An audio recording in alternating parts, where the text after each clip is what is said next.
Hello, friends. My name is Steve, and I'm here today with a bunch of awesome people. I'm not sure how we managed to get all these people together in one time, but somehow it fell together. So we can go around the room really quickly and I think the longest will be the introductions. But here if you want to kick us off with a quick introduction about you and what you do. Sure. My name is Mihir Wanchu. I am a contributor to the blog Fantasy Book Critic. We have been a blog which is running for more than 15 years, and I am the least accomplished over here. Over to the next person. I guess I'll go. Mihir definitely is the least accomplished. I can guarantee that. I am the writer of Ash and Sand, a fantasy writer from Canada. I believe I'm at least with one other Canadian colleague on this panel. And so I assume we're going to take it over. Sorry. And Sarah? Oh, okay. I'm Sarah, and I write things, and I read things, and I edit things. So that is what I do. Hi, I'm Michael R. Fletcher. I'm a freelance used door-to-door grilled cheese salesman / race car driver / ninja in my spare time, and occasionally write books, I guess. Mostly by mistake. Mm-hmm. Sup, Red? All right. Well, I'm Mark. I run the Slowly Read channel on YouTube, where I pretty much just review the darkest shit I can find. And Faye? I'm Faye. I'm from Bangkok. I'm probably the only one on this side of the planet right now. I'm just a mom. I love to read. I'm a traveler. I write sometimes. Just released a book for the first time, so I think I am the least accomplished here. I have that technique. I doubt that. You have me beat. We didn't know we were competing over that. Who are you, Steve? Steve, tell us about yourself. I'm nobody. So I just facilitate these awesome people to get together, and I just try and absorb and soak up all the good stuff that comes out. Yeah. So, Mihir, do you want to kick us off with a question and try and get everyone loosened up a little bit? Sure. One of the things which you accomplished, Steve, was you got probably some of the grimdarkiest of the grimdark authors assembled on this panel, because I believe all 4 of you authors have debuted with grimdark books.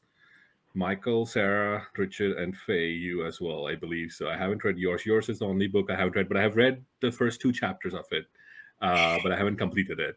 I wanted to ask you all, like how and why. Was this a coincidence? Was this just a choice? Because, the themes which you wanted to explore were so grimdark, and now it is what it is.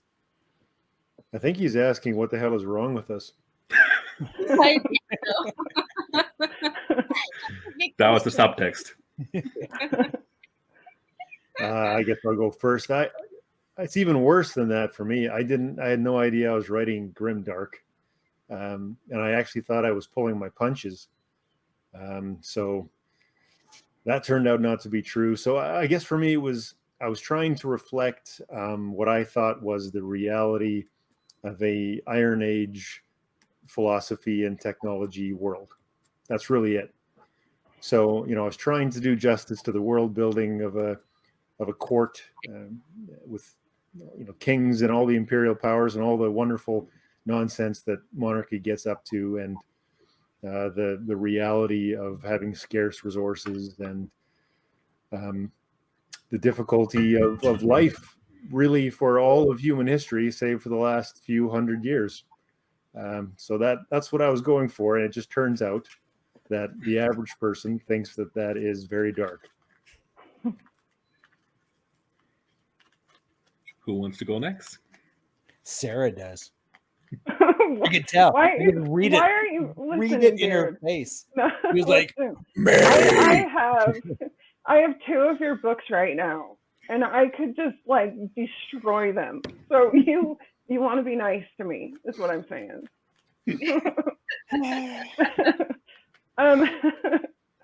I'm like Richard. I had no idea Seraphina's Lament was grimdark, and then the reviews started coming in, and people said, "Oh, this is dark," and I said, "That's interesting. I didn't know that was dark."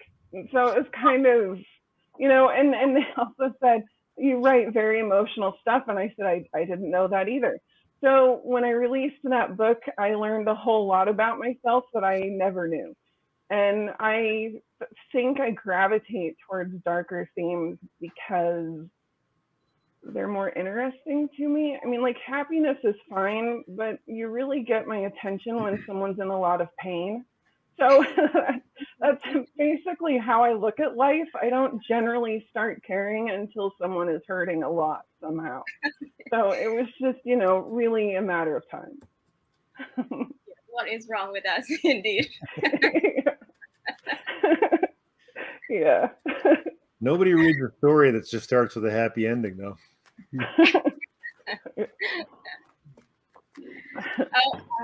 I can go next. I'm just frustrated as a reader because I read mostly fantasy, and I'm old. I'm too old to believe that life is gonna be great. Everything's gonna turn out fine in the end. Everyone is that the heroes are incorruptible, and it's just not believable to me anymore at this age. And I always say I write for me because nobody is writing this for me. I have a specific thing I want to read. I know what I want to read, and when I can't find enough books like that, I write them. Yeah, I think it's mostly age that has sort of made me feel like those like I can't get into young adults a lot these days because some of them are really dark, but it's not grim dark. It doesn't feel realistic. It's I wouldn't say that there isn't hope anymore in this world. I mean, there is, but I mean, it's gonna be somewhat tainted, and your expectation of the world has to be a little bit lower than that to survive well in it and not get disappointed by life all the time. And I don't want to read something that tricks me into thinking what I was thinking when I was a teen, and then having been disappointed with everything up to this point. And yeah, so it's a frustration that gets me writing grimdark pretty much. And I found out the term, and I found out all these authors that are doing it. I love it. Fletcher, I want to hear from you. Yeah, I mean, I think like everybody else, like I never thought I was writing grimdark. I thought I was writing dark fantasy, like C.S. Friedman kind of dark fantasy, and similar. I mean, I was disillusioned with heroic fantasy, and all the guys have nice hair and washboard abs, and all the women are gorgeous, and the food is tasty, and the beer is amazing. And I was just like, fuck, this is horse shit. I just wanted to write something where no one, like there was this huge quest and this adventure, and no one learned anything. And at the end, all the people who were shitty to begin with are still shitty. I was like, that's life. None of this, like, oh, I learned so much and now I'm a better person. I'm like, fuck off. No, I mean, for me, that was beyond redemption. Now things have changed since then, and I'm, in a different place. Well, I'm 30% into that book right now, and I say you've achieved what you were trying to write. I feel like I just learned the ending of the Blackstone Heart. Now, at Blackstone, the Obsidian Path stuff, that's kind of, it's written from a different place, and years and years later, like I wrote Beyond Redemption in 2009. That was a while ago. Yeah. So are you saying you've become more hopeful in your old age? I'm like this soft, cuddly teddy bear now. All my stories have happy endings. Everybody like hugs, and they talk out their issues, and it's touchy-feely, and they're kittens. Oh, it's so good. Okay, well, he's out of the club. The heroes have nice hair. Yeah, he writes some killer romance. Excellent romance. Real hearts kind of stuff. Yeah, where you actually take out the heart, right? Yeah, you got to take it out first. Yeah, when Fletcher says heart to heart, it is literally heart to heart. Literally, yeah. Stitch them together, and yeah, it's great. So, Mark, why do you enjoy reading Grimdark? Well, I mean, at this point, I think there is something that goes along with, like, the older you get, it just, like, you become a little bit more cynical. Some of us become a lot more cynical, but there is something with getting older, and it's just harder to buy into the heroic fantasy, I guess. But I've been kind of this way though forever. I would say I've always been a little twisted. I've loved the darker side of stuff. I'm an 80s kid, so like I grew up in, horror slashers, the heyday of blood on the screen and just people in danger and dying. And I watched a whole lot of shit I shouldn't have at a young age, and even the stuff that was being put out that kids could watch was still dark. Like, go back and watch, like, what is it, Kroll? And it's like a G-rated movie. But people are dying. When the Slayers die, they make the most god-awful sounds. Ridley Scott's Legend is dark as shit. I'm pretty sure it's only PG, but that movie specifically really fucked me up. Like, Blix, Darkness, and Meg Mucklebones were just terrifying, and they haunted me as a kid. But that really fascinated me, though, too, in some other way, right? And so now I'm interested in these things that are scaring the shit out of me. And I feel like I've always kind of held on to that. And Grimdark definitely is it has a piece of that, I also love punk rock stuff, and I feel like Grimdark is the subgenre that has a fuck you attitude. So I can get behind that a lot more than other books. I just think that's the stuff that I'm going to go look for. I kind of want an uncompromising take on storytelling. And that's something interesting, like Richard was saying, about just kind of trying to stay true to an era. But it's like, history is pretty brutal. And so when you like stay true to it, now you have like kind of an uncompromising world, right? And that's awesome. I like that kind of stuff. Like, it once again, it rings true to that. People are in danger. Oh shit, motherfuckers are getting cut up. Like, this is fun. I don't know. I've always just dug it. I don't think I'll ever stop digging it. Yeah. People are always like, "Oh man, do you ever need to read something else?" I'm like, nope. I really don't. I think you nailed it there. That's why I really like them too, because I need that fuck you book. Something from an author that would cross the line. It's it makes everything boring, everything else boring. I mean, yeah, there's something. Go ahead. You can go back. Sorry. You can go back. I always say, like, I need a writer. I need to read from a writer who writes with an axe and not afraid to use it. And you find that in Grimdark authors most of the time. Yeah. So, Mihir, fantasy book critic, you guys are of, like, certainly within the SPFBO, of all the blogs, you guys are the darkest. Why? Who on? Do you all bring that to the team, or is that you sort of championing, the dark side? No, I wouldn't say we are the darkest. Oh, come on. Well, fine, we chose Norelska Groans this year, but like, if you look at all of our past choices, it's just random happenstance that some of the books happen to be dark. Honestly, I don't know. It's just, I know for my preference, I prefer the darker side of fiction, but we always are operating as a group, and somehow our tastes align. Honestly, that's the honest truth. Like, we never go out with the choice of, like, we want to select a dark book. It's just that, like, this year with your finalists, like, we selected 4 different types of books. But when we tallied up the scores, Morelska Groans got the highest score, and we effectively chose that that is the best book written from a perspective of 4 different bloggers.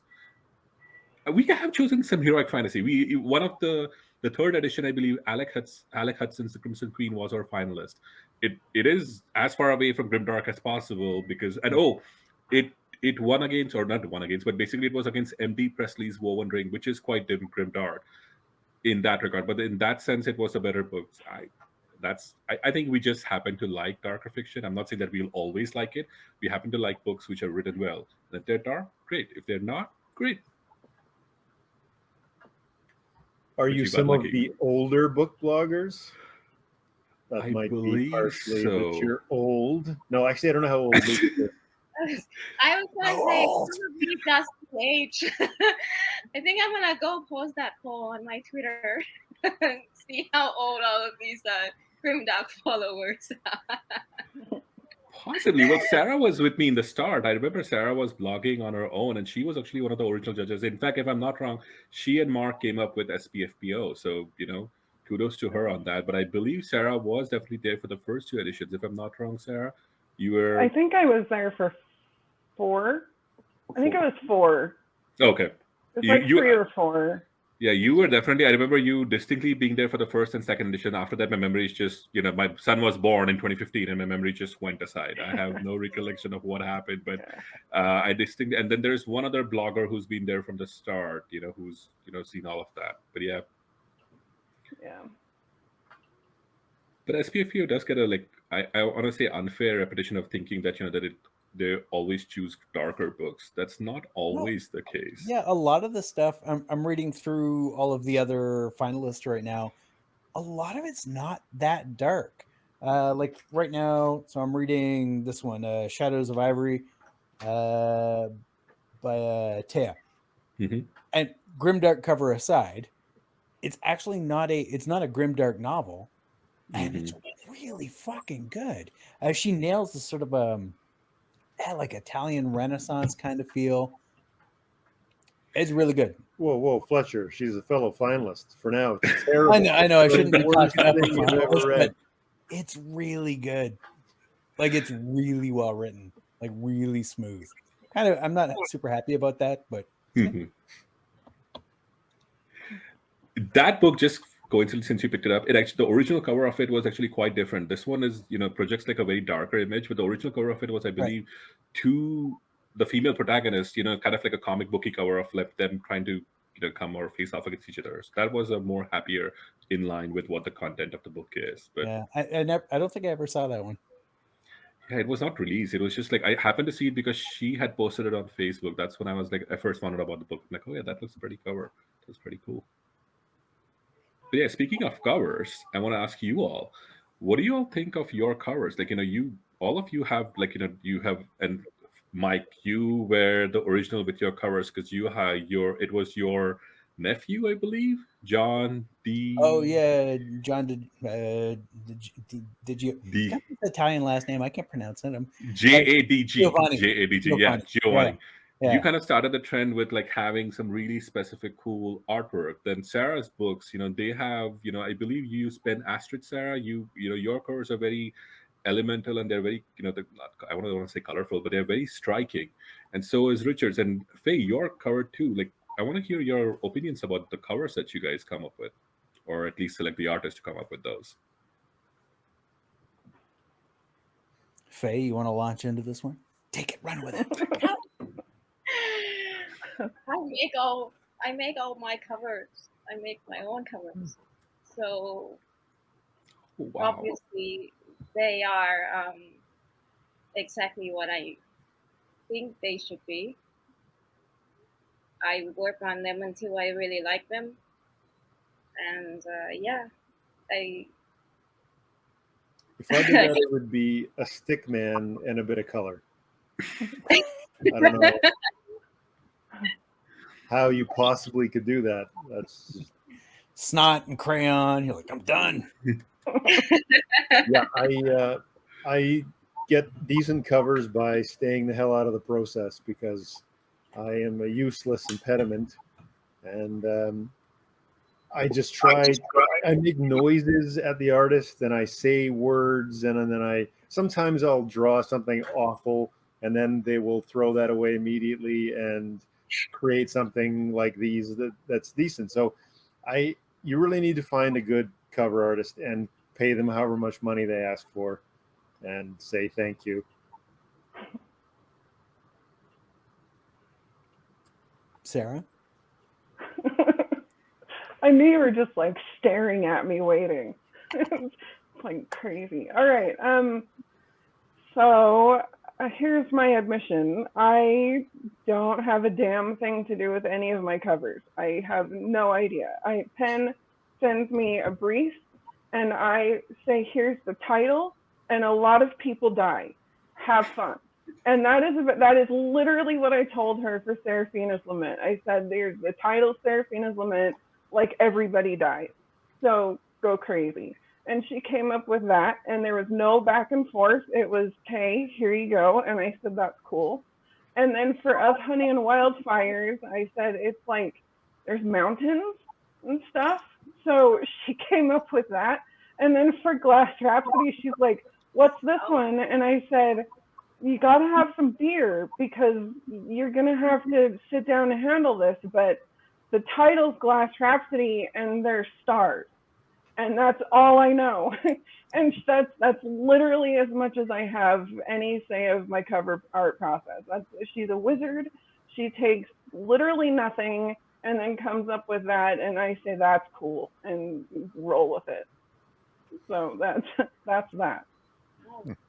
Cool. Oh, So for me, I pick 2 or 3 scenes from the book. I expand on them, write them out in like stupid detail, like the kind of detail you'd never actually put in the book. I send them to the artist and I say, which one of these do you think you can sort of like really do?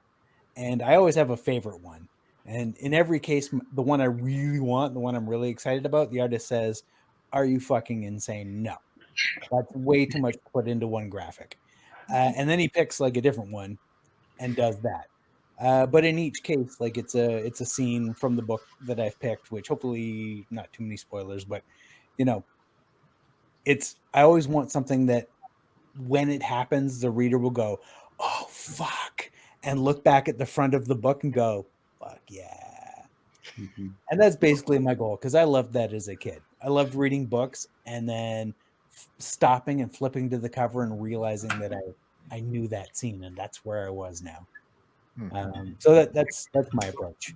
And I think aside from like a description of the scene, I'm always careful to include the words gratuitously cool.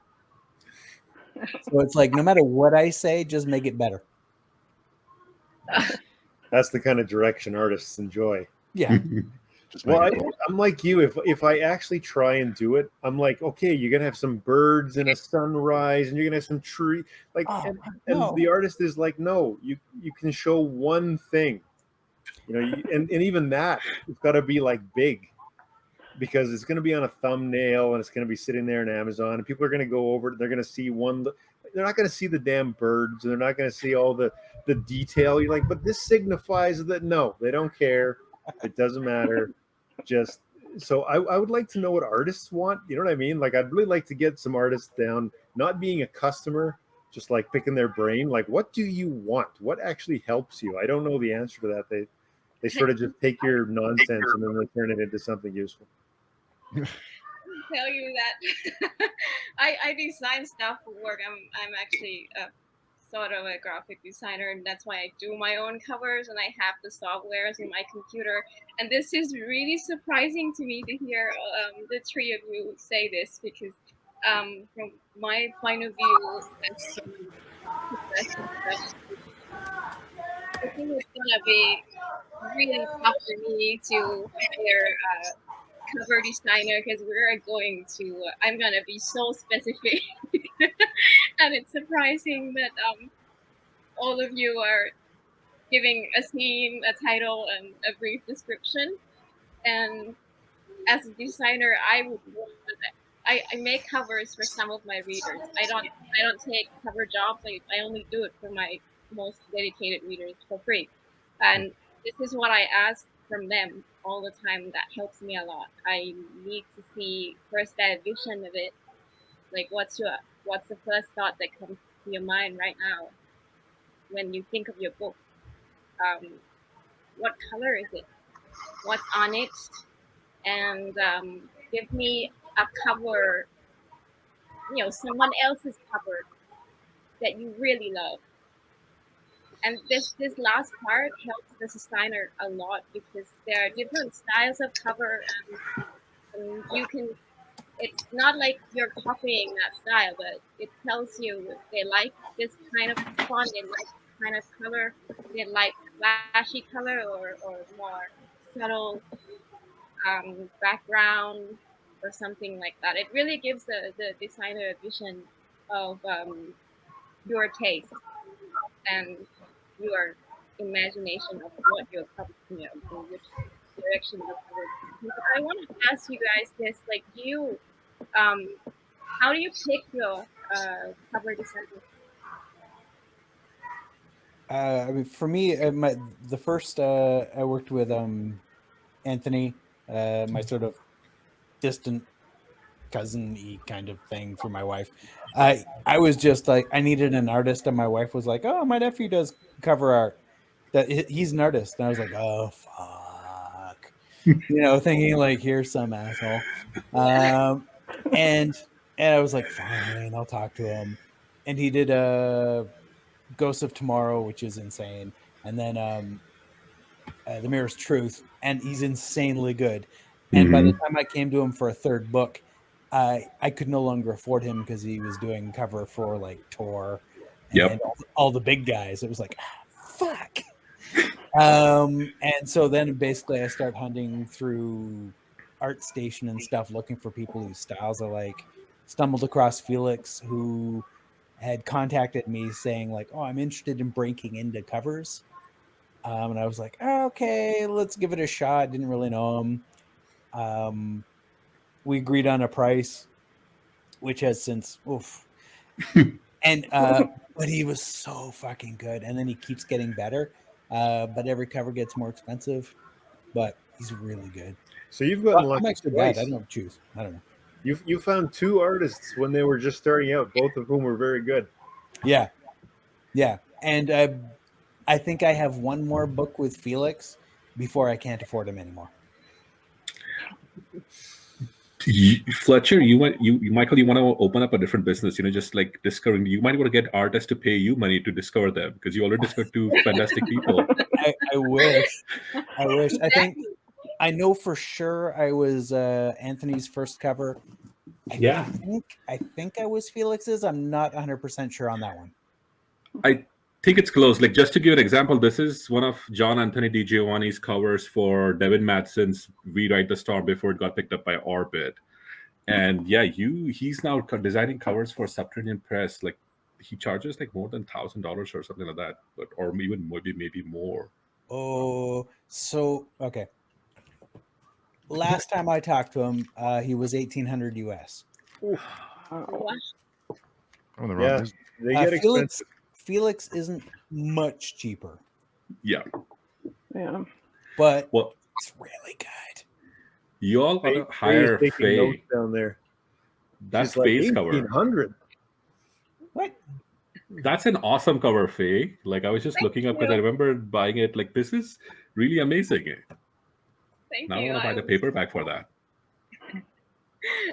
I'm working on the paperback right now, but it's nice to hear that because I posted this on Twitter because I wasn't that confident if everyone will feel that this is professional enough. Should I pay somebody? And I think everybody says, nah, you don't need to. So lucky me. No, this works. Like, this works as a thumbnail. This works as a giant cover. Like, it looks really amazing. At least for my side. I don't know about anybody else, but like for me, this is like, my eyes get drawn at this. Wow. Well, with covers, it's so hard because, as we've been talking, and Faye, even when you were saying there, like, you're trying to give the writer what he wants, there's a piece of me that I care more about the art of the book itself. When I get to the cover, I'm like, how do I sell books? You know, I don't really care if it's a beautiful piece of art at this point. I just want someone to give me a piece of art that will catch people's eyes, that will communicate, you know, what I'm trying, you know, what the book is, that will get people on Amazon to buy the book. You know, that's really what I'm trying to do when I get to the cover art. So that's why I don't really want to interfere, because I don't want them to give me what I want. I'm just saying, how do you get people to look at this thing? And finding people who actually know that, like what's, you know, what data do they have to demonstrate that this cover art will sell books? Or it's really hard to do that. Yeah, I am the opposite. So for me, when I'm dealing with my artist, with Felix in this case, I never give any thought to thumbnails. I never give any thought to sales. What I want is a piece of art that I can blow up to like 2 foot by 3 foot, do it on stretched canvas, and hang it on my wall and be like, fuck yeah, it's my book, bitches.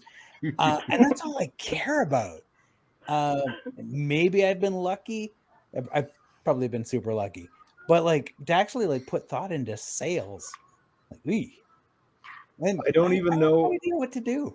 You know, is it luck? It's hard to find people who have any idea what they're talking about, right? You know, that's the thing. How do, you know, can they demonstrate that the cover is selling books? I mean, it's hard.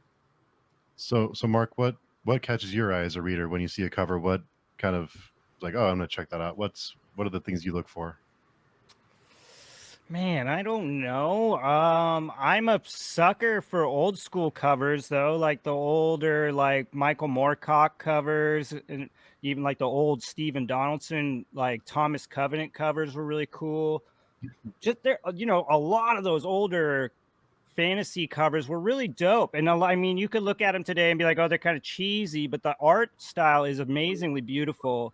And they're just cool. And I wish we got more of that, but it's a different time era now, right? You get a lot more kind of like what Mihir was showing us, you know, the you know, badass swords and really nice graphics. Yes, you know what I mean? Like great photoshopped covers today.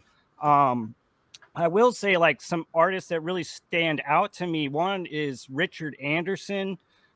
He actually did Beyond Redemption. And he did you know, a bunch of stuff. Dinosaur Lords, Brian Lee Durfee's Forgetting Moon. But he also did one for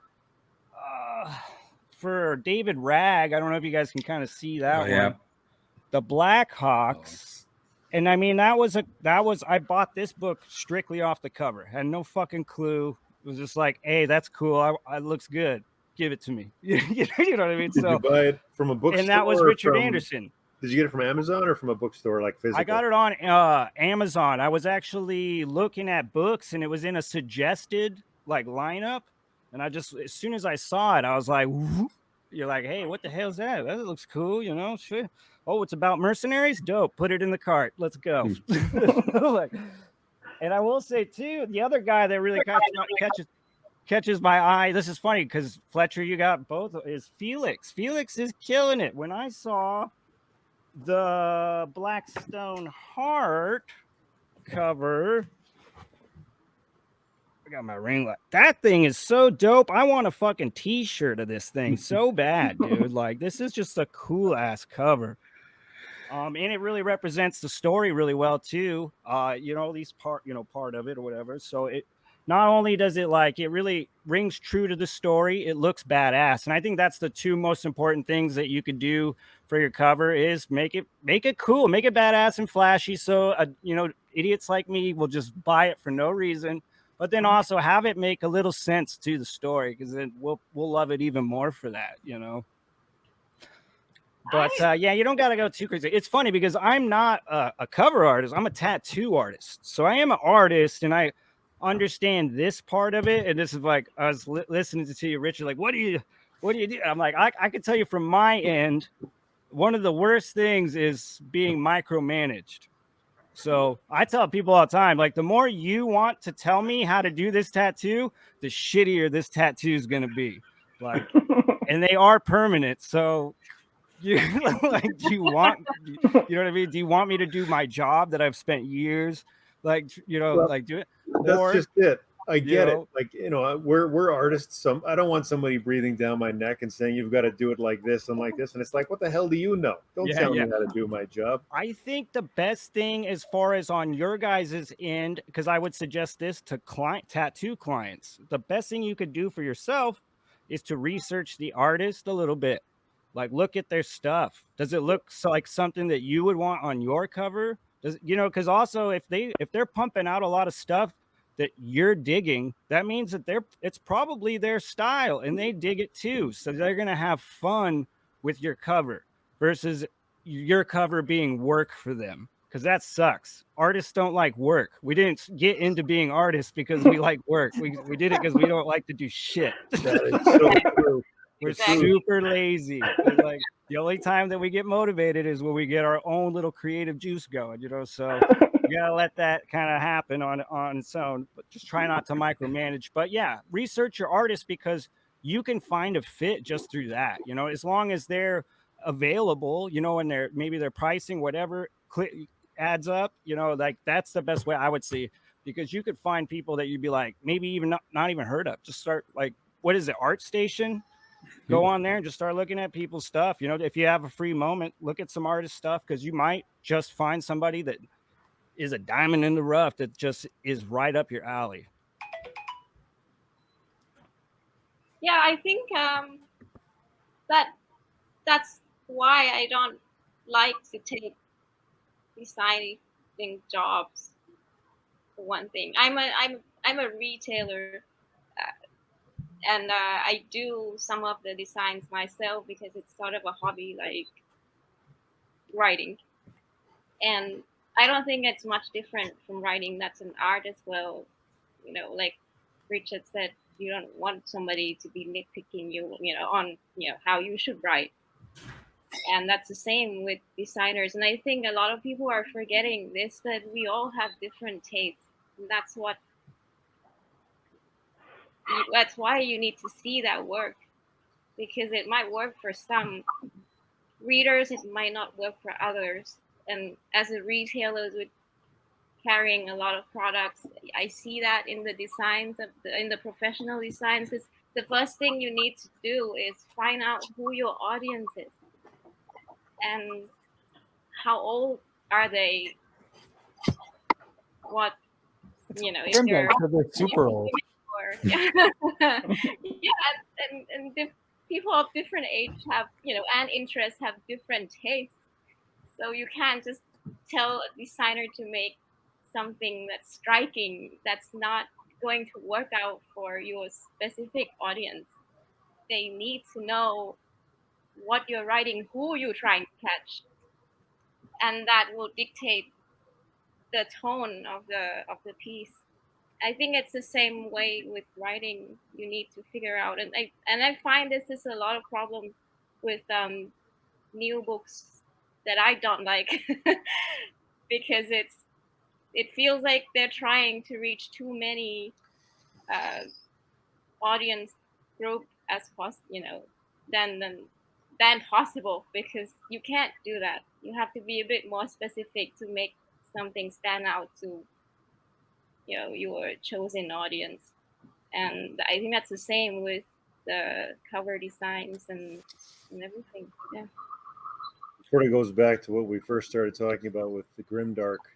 Yeah. It's that if you want to write a fuck you book, you can't. When the moment comes to do that, you can't chicken out. Otherwise the people who like that will be disappointed. Yeah. Since we've established that our readers are mid-30s, cynical Americans with 4 kids, you have to please that audience. Yeah.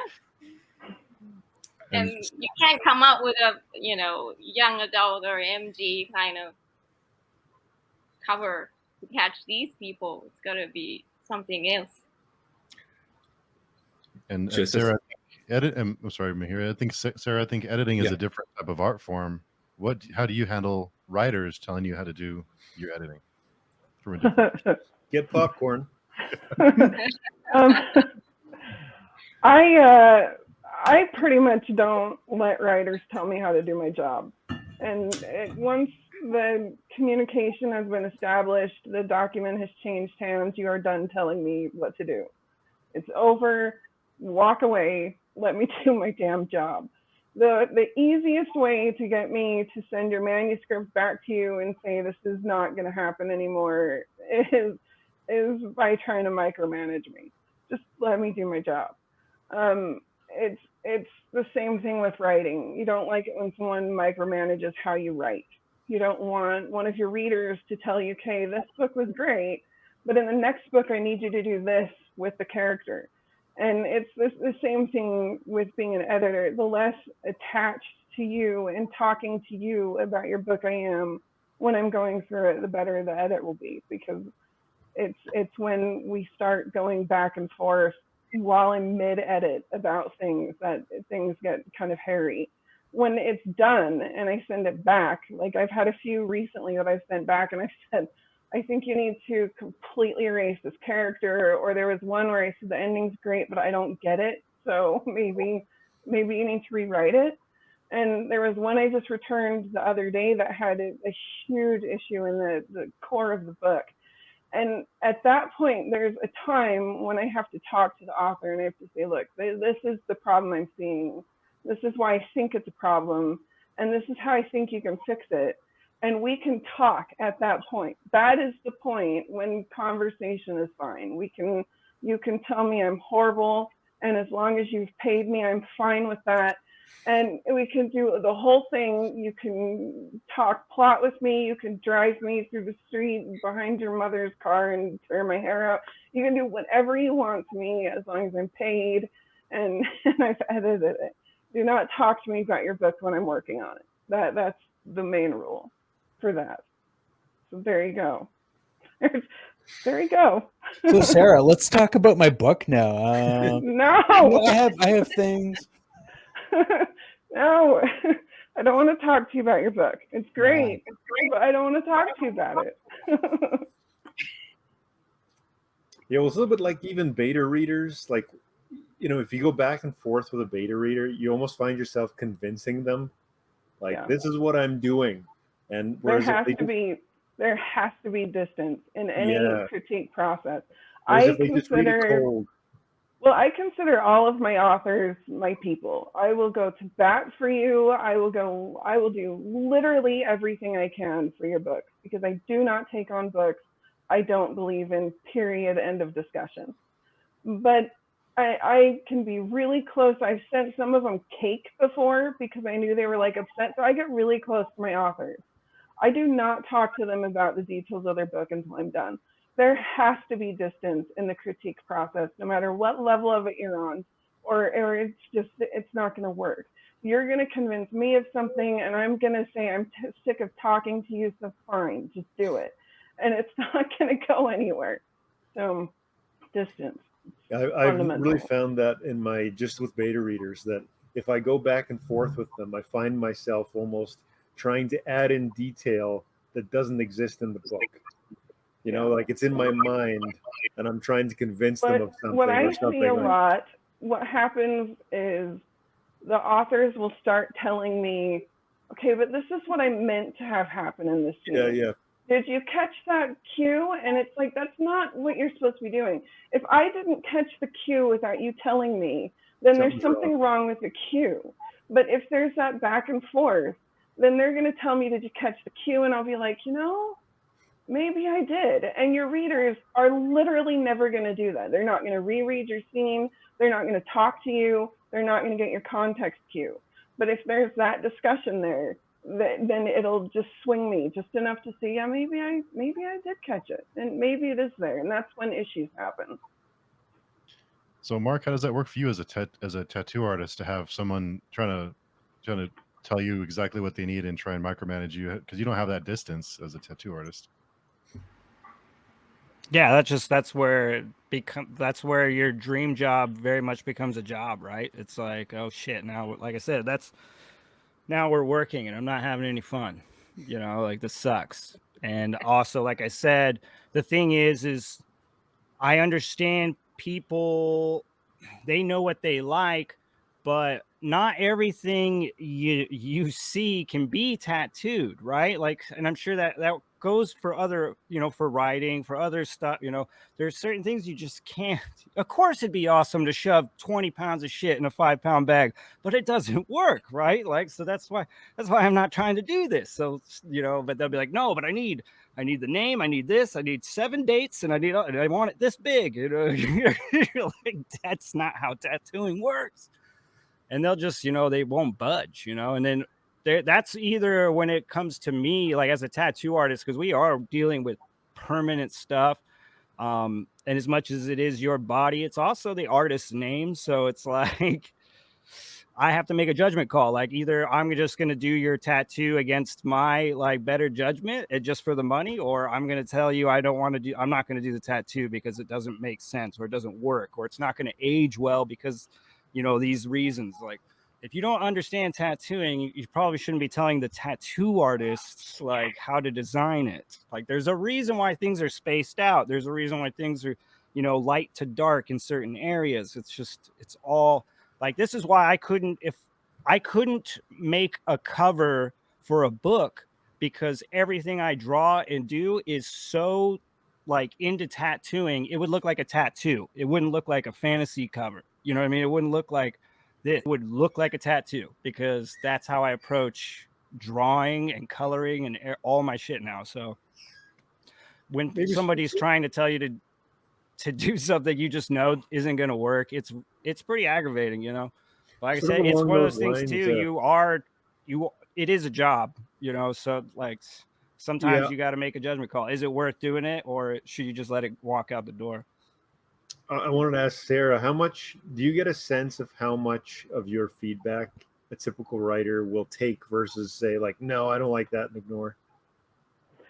Sometimes they'll talk to me, but it usually seems like most authors, it's about 70% they'll take and then bag like 30.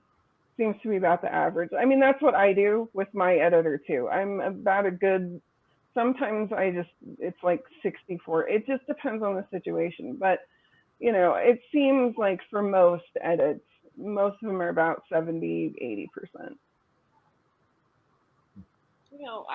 As a designer, I think Sarah makes a good point that there is a point where once you've crossed that, once the job has been taken, you need to leave, the client needs to leave you alone and trust you for it.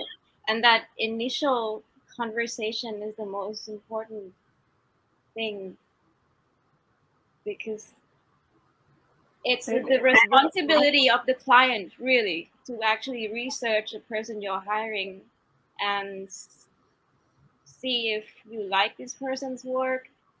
And once you've made that decision after proper research, you have to trust the artist to do that work. And that's if you don't do that, there's gonna be fights. There's always gonna be problems afterwards, because this happens with my, when I look for people to edit my book actually, and I would just blindly send them samples, and they'll send it back to me, and I know immediately when I have to question every correction from this editor that I can't work with them, because their work, it's not that they're bad, it's they have a different vision, and they probably have a different taste. They probably read different kinds of books, and once you find the one who really is working for you, I practically just can press accept all. I was telling my editor this, because this is not me. With a lot of people who have tried to edit my sample, because there were some where I spent an hour arguing over a sentence because I was not convinced, and I'm not easily to convince. And unless if I have to work with someone who thinks so differently from me, that's not gonna work out. And then when I found my editor, it's just because I've been talking to him on Twitter for a long time before I actually hired him, and I know the way he thinks. I know his vision. We talk a lot on DMs, and And once he tried to edit my sample, it was, "See, I have nothing to argue with you about." And after that, it's we never had an issue. And I think that's what research. That's why research is so important before you actually hire someone. It's your responsibility to do this, not the someone you're hiring to be trying to please you or agree with you, and you shouldn't have to convince them that much. I think the 70-30% that Sarah was saying sounds right. Yeah. And I hope like a lot of clients will do more research into that before they actually hire somebody. And then once they do, you just really have to trust the person. And that is, I have to say, one of Sarah's strengths as an editor. Sarah understands writer voice, and she's edited now like how many books? 4 or 5 of mine. I think, yeah. She never inserts herself as a writer, never interferes with the voice, which is tricky as fuck. Like I have tried editing for friends, and I can't turn off me. I'm always like, that's not how I'd write that sentence. Your sentence is bullshit. Here, let me fix that so it sounds like me now. And I can't stop. I can't not do that. Whereas Sarah, when she's editing, she comes in and goes like, okay, here's what you're doing. You've actually fucked up your sentence structure here. That should probably not be that word, or you've spelled that wrong, or your sentence is just unclear. What the fuck are you trying to say? But at no point is she inserting herself as a writer into your voice, which is like valuable and not easy. Do you find you do that when you're reading too, Fletcher? Oh, brutally so. Yeah. I'd say 8 out of 10 books that I buy, I don't finish because they are so badly written and so clumsy, or so not written the way I would have written them, which is really terrible. Yeah. That I toss them. I don't finish them. It's painful. I can't turn off editor writer brain. I feel I've lost the pleasure of reading fantasy. Oh, for sure. Yeah. Yeah. I can still read non-fantasy, and it's for whatever reason it doesn't sort of kick in, and then I'm sort of more relaxed. But reading fantasy is like work now. It's a real tragedy because I grew up just loving the genre. Yeah, and there are rare books where that doesn't happen. Like Legacy of the Brightwash is one. Shadows of Ivory is another. Recently reread Fiona of Our Tapestry, Guy Gabriel K. And it's so old school fantasy. He's like head hopping and he's just all over the fucking place. But after 100 pages, I just sank into it and it was like effortless. Yeah. And you realize like how just gorgeous his writing is. That's like a true joy when that happens, when you forget you're reading. Yeah, but it's so bloody rare now. I haven't lost hope yet with fantasy, but I'm at 9 out of 10. 9 out of 10, I would toss the sample away because of the writing that doesn't suit me, and because I think it ruins my style as well. Because I learn by example a lot. English is my second language. I learn from everything I read, so I have to read really carefully. If I pick up a book written really badly, I pick that up without knowing that it's bad sometimes. So I have to do that a lot, but lately too, I have to go back to books written like 20 years ago or earlier now to find something I want to read. I think that has to do with the modern style of writing that I complain a lot on Twitter. It's not getting to me. It's not my style. It's not my taste. It's probably a lot of people's taste today, but it's not mine. And I think that could be also why I dumped 9 out of 10 books, because I'm a writer now and I want to improve my writing. I'm not reading for the story anymore. I'm reading for the writing. I'm reading for the prose. I'm reading for the techniques. I find that fun though. When I hear Richard say you're not having fun reading fantasy anymore, I still like the genre a lot.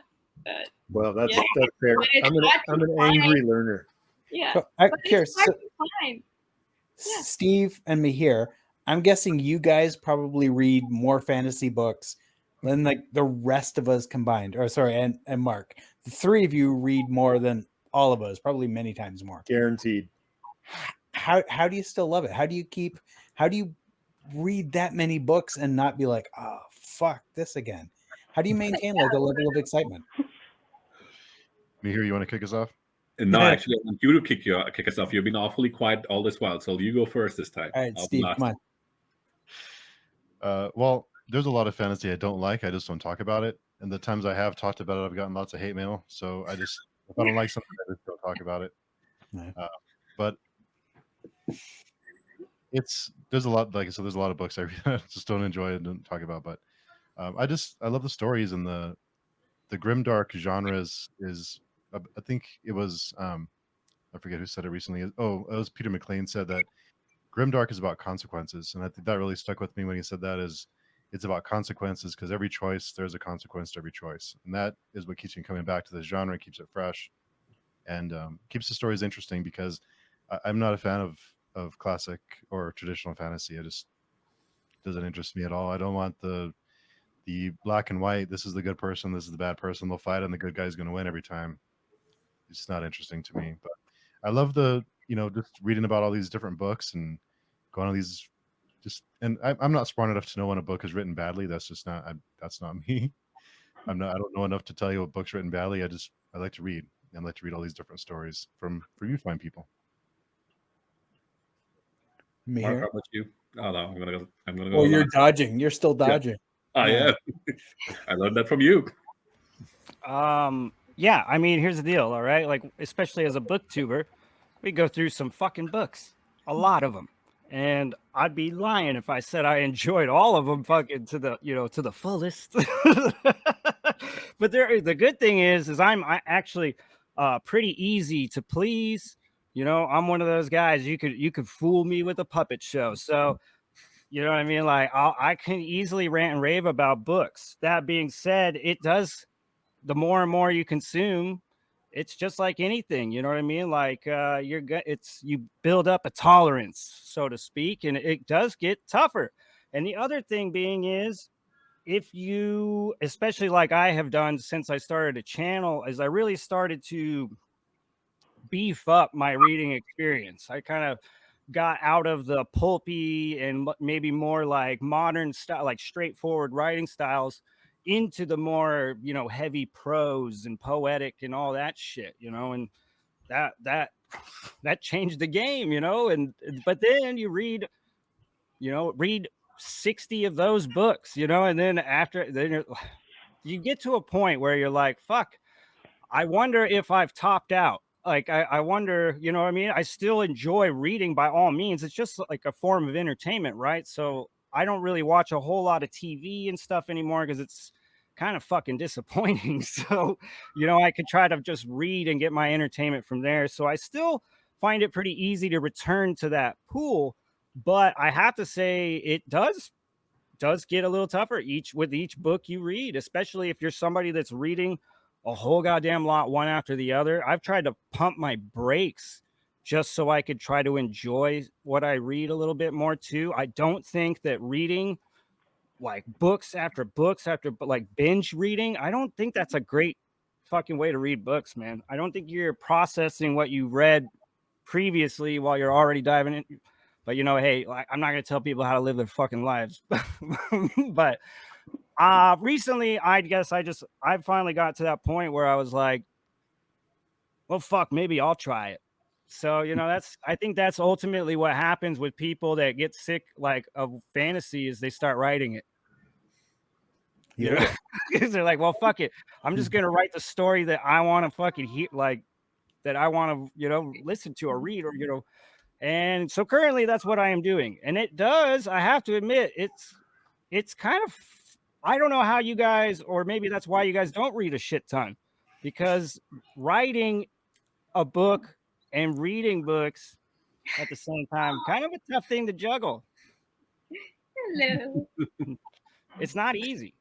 So, I mean, your attention, like where you're trying to put all your energy and effort into what you're writing. So how can you put energy and effort into enjoying something else?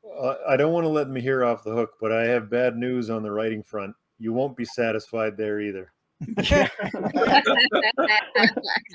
was just like, as long as I could create some really weird shit, I think I'll be happy. And so far, I've done that. I'm not saying there's not moments of pure bliss. There are moments like that. But usually speaking, when you're finished with a book, you think, well, I tried and I never want to see that again. On to the next project.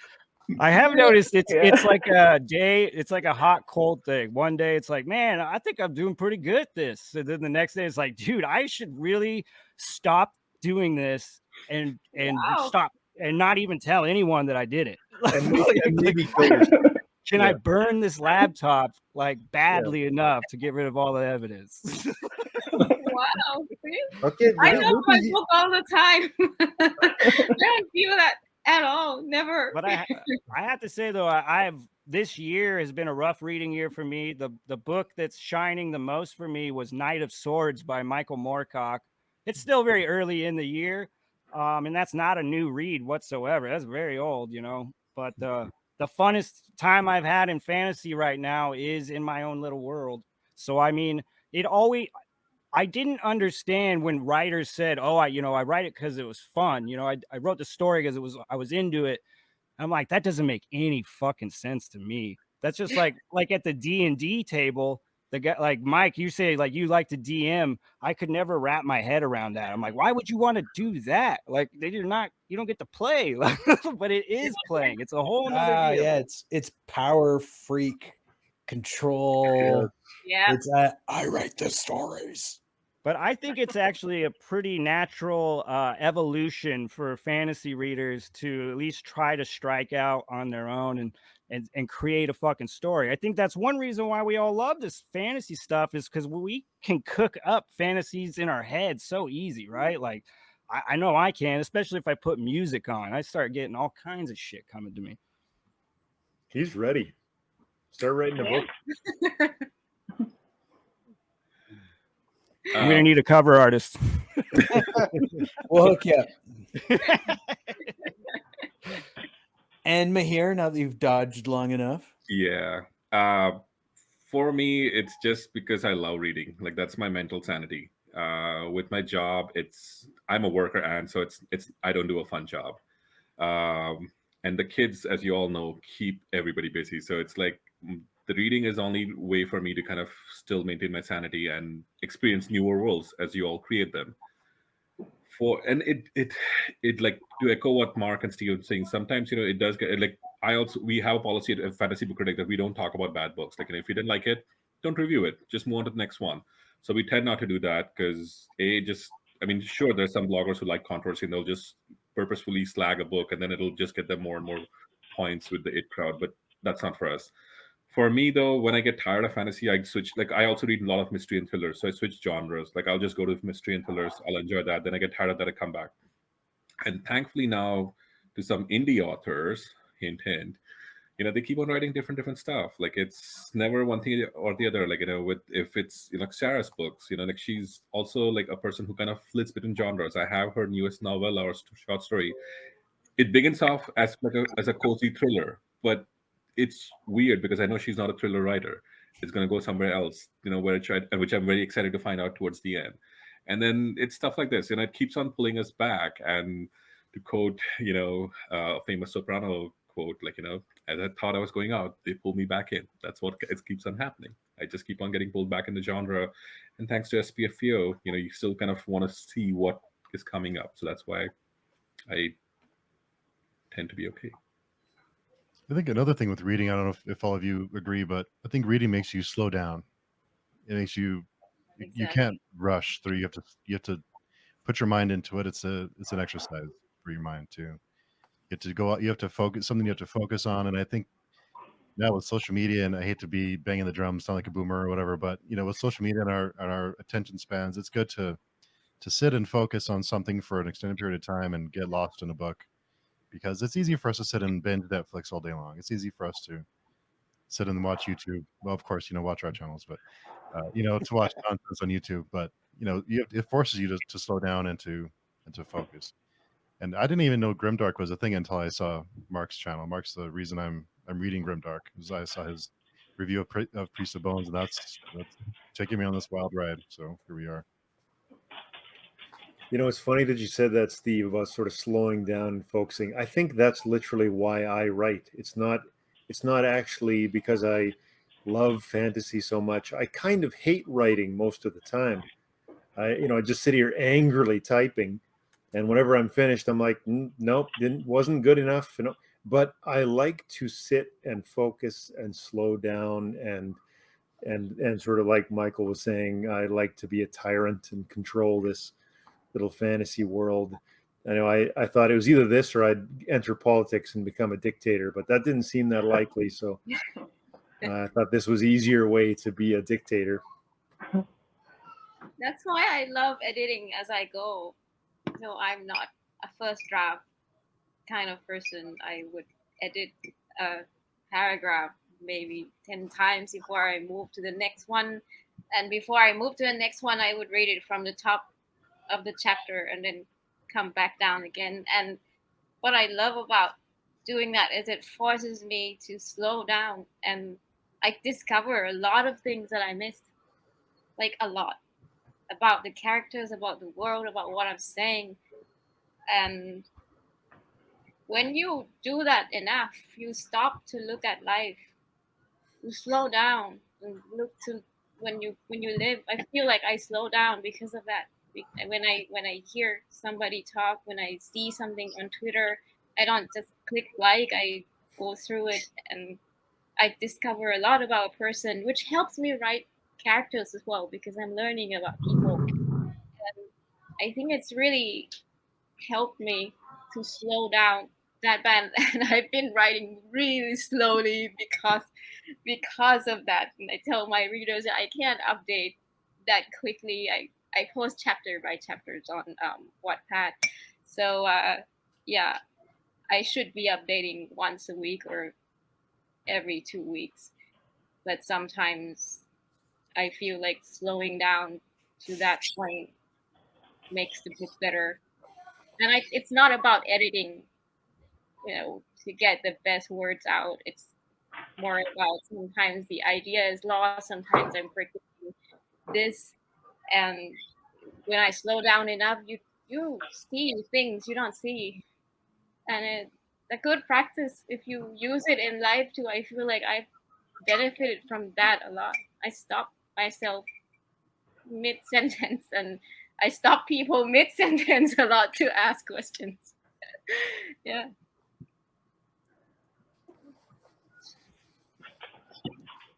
That's a good spot to finish.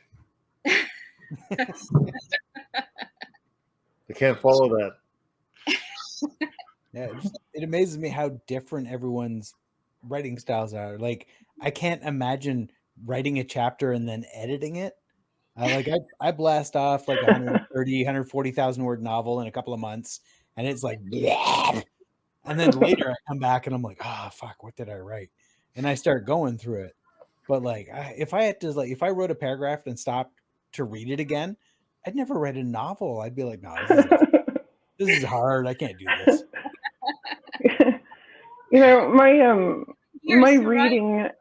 My reading has completely changed because I edit full time. So I read all day. That is how I make money. That is what puts food on my table.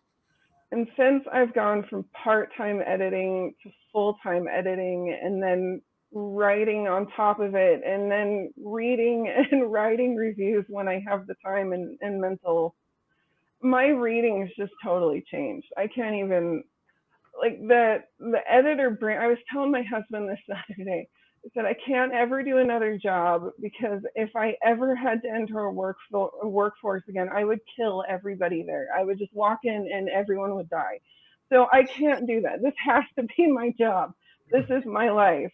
And it's completely changed how I read. I have this like editor brain where every sentence is a puzzle. And I'm less looking at your book as a whole thing, but more looking at every single piece of it. And like, if we moved this word from the end and then we put it the third word from the beginning, it changes the whole. And it's just a puzzle.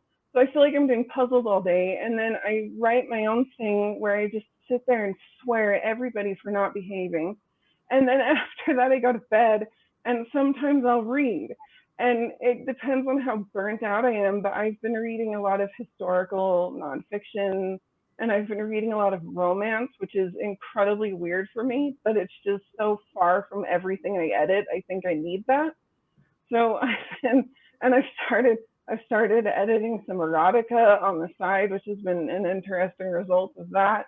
And it's been weird, but I don't really see the book as a book anymore. I see it as parts, and sometimes those parts work together into the whole. And I really have to decide how much I want to swear at the editor who worked on the book I'm reading. Because if I'm not in the mood to get mad at another editor, then I need to not read fantasy. I need to go read something else. And that's usually my barometer for reading. But anyway, there you go. There's my speech.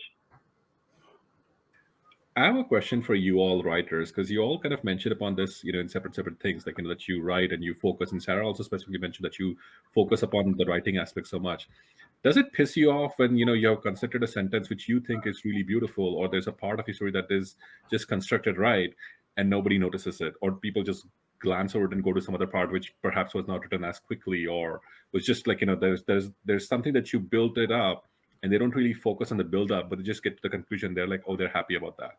Does it piss you off about that, or does it, you're like, they enjoyed the story? I remember seeing Arnold Schwarzenegger asked about his one-liners, if he knew they would be famous one-liners before he said, and he said he never knew. It's a bit like that with writing. You never know, like, what scenes people are going to be obsessed with. One of the scenes that people mention in my book all the time, I know a couple of you read it, is that where there's almost he almost loses his testicles scene. This was a scene that people talk about all the time that, it wasn't a big deal to me. I thought there was way sort of more emotional charged scenes in the book, but this is a thing that people bring up over and over. So you don't know. And like, why would it make me angry? Whatever they like, I'm like, great, awesome. Whatever you're talking about, happy to hear it. Yeah. The pretty sentences are for me. Reader doesn't give a shit. No. Some readers might pick up on them. Most probably won't. I don't care. It's not, I would, when I wrote it, I was like, oh, that said what I wanted it to say, the way I wanted to say, and I'm all fucking happy. I'm done. Readers, they pick up on completely different stuff. The number of like messages I get, people explaining what my book meant, it's weird. And they like, people latch on to weird characters. I'm like, this is a terrible human. And they're like, she is my favorite character. Like, the fuck is wrong with you? It's what it is. I don't think you have the right to be frustrated. I don't think we do. It's like asking everyone we meet to like who we represent, right? I mean, you can't do that. You can only hope that somebody who is like you will see it. And they do see it, actually. And most of you guys, I think none of you guys know this because you don't get those, you get reviews at the end of the book, right? I post chapter by chapter and I have inline reviews. I have comments on every paragraph every time I post a chapter. So I know that some of them really do. Like some of those sentences and paragraphs, I get a ton of comments on. Some I don't, and you really do see what they caption. Most writers don't know this because when you read the whole book and you don't get those inline comments, you don't have those feedbacks from readers. But that is also why I fight with a lot of advice, general advice out there as well, because I see this happening in every day. I'm saying you're wrong. You can't just make this generalization that nobody likes to read this stuff. Nobody wants that sentence. Nobody appreciates it. It's not true. I'm seeing evidence from my own writing that contradicts everything people have been saying. Both ways, actually, not just how I want to write. Sometimes, like I said, like I didn't even think this sentence does anything and somebody picks up on it because their experience dictates what they enjoy. It's not for you to decide what other people enjoy. People are going to read and pick up on things that are, you know, based on their experience with life, based on what they're hurting right now. Like I was telling Steve on my last interview that I have this father and son moment in there that the female readers don't pick up on it at all, but most of my male readers do. They love that scene, and that's because it, you know, they have this experience, this relationship with their fathers maybe that we women don't often have, and we don't see it. So I don't think it's fair to. I don't. We even have the right to expect people to like what we do or what we write. You just have to hope that you find, you know, people who are like you, who are similar to you, and they become your most dedicated readers. And that's all you can hope for when you write, I think.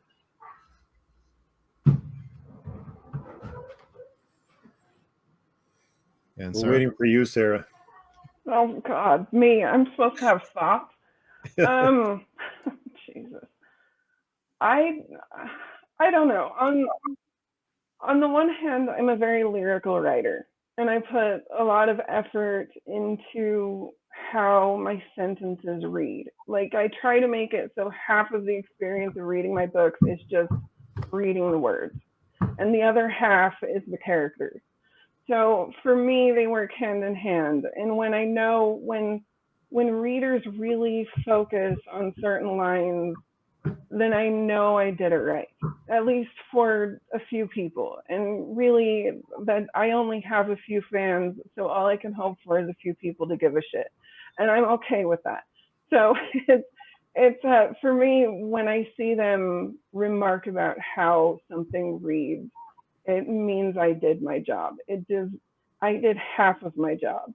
And usually, if they're enjoying what a phrase is, they'll usually come across and like the book. So for me, the prose tends to be the gateway that people use to enter my books and then follow me as I write. Faye's definitely right, though. Like you sort of don't know. You can see if somebody's highlighted it in Goodreads sometimes, like if you look at the book and you can see the highlights, or if they've quoted it on Goodreads or something like that. Other than that, it's a little bit like a comedian who tells a joke and then waits a year to find out if people laughed. You know, like you sort of don't know like what, because you're not there to watch them in the moment. You get that sometimes from beta readers, you get that sometimes from editors. But that is interesting. We're on Wattpad where you're posting chapters and people are able to highlight and comment. That is scary as fuck, though. Can you imagine doing that? I could never do that. I'm like, Why? write a chapter and let people read it. Like, are you nuts? That's terrifying. And I'm a pantser, actually, you know, because I post every chapter, and that's like the latest chapter I have. I don't have anything afterward. I don't have a plan, so it's actually thrilling to me in a way, and I've become addicted to that, really, because instant feedback for one thing, and I have to write very carefully because once I've posted it, it's set in stone. People have read this, you know. People have read this. I can't just go back and change the story. I can't. Do you feel that you write more almost episodic that way? Like, you know, each chapter's got like beginning, middle, end, and it doesn't continue on exactly in the same way, or? Yes, it's not exactly the same way, but yeah, it forces me, and I think this is a good thing about it, because it forces me to offer substance at least 2K. There has to be substance because you're posting chapter by chapter. They have to enjoy it, and in the end it becomes a book that is read like mini short stories that are connected together, where every chapter you go in has its own climax. I like to end and you say you don't like young adults. You're being primed to write for young adults. That's how you do it. You write 2,000, 3,000 words that are each one moves it forward so that they flip to the next. That's probably why I have readers who are like 14 to 70. And they've told me this. I've had comments that say, like, you know, you've written a book that works for anyone from 14 to 72, and well, they shouldn't be reading it if they're under 18. But I do have readers who are like 14 who really love that book a lot, and I'm telling them, well, you don't tell your mom.